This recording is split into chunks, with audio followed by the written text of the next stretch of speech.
Эгер сиз чыркыраган чындыкты, жүрөккө жакын эмоцияны уккуңуз келсе, биздин модераторго жазылыңыз. Иосиф Виссарионович Сталин 1924 жылдан 1953 жылга чейин СССРдын жетекчиси, Советтер Союзунун маршалы, генерал Исмусу 1878 жылдын 18 декабрында Грузияда төрөлгөн. 1941 жылы фашисттер Москва 5 километр калганда Кремлден чыккан эмес. 1941 жылы баскынчылар өлкө босогосунда турганда салтанаттуу парад өткөзгөн. Туткунга түшкөн баласын немистик генералга алмашкан эмес. Жазуучу Максим Горький өлгөндө сөөгүн жонуна өзү көтөргөн.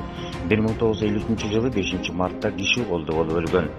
Түрлөк кийимден түрүн кийген эмес. Өлгөндө анын гардеробунан бир гана офицердик кийим алынган. Бир гана кызматтык Волга машинеси менен жүргөн. Улата мекендик согушту жеңген Сталин. Түнү бою талиптер автоматтары менен бийлеп чыгышты. Алар муну менен 20 жылдык согуштун жеңишин майрамдашты. 2021 жылдын 15 августта жеңиш күн болду. Афганистан бийлиги өлкө борбору Кабулду тынчтык жолу менен талибандарга өткөрүп берди. Эми Афганистан ислам эмири мамлекетинин болоорун алдын ала кабарланууда. Америкалыктар кетип баратып талибандага курал-жарактарды таштап кетсе, Пакистан ислам өлкөсү жакындан жардам берип жатканы айтылууда. Ал эми талибандык кыймыл Россия өлкөсү үчүн кооптуу тыюу салынган кыймыл катары эсептелинет. Учурда чектеш Тажикстан, Өзбекстан өлкөлөрү үчүн кооптуу. Ошондой эле жакыр жашаган Кыргызстанга да коркунуч туудурбай койбойт.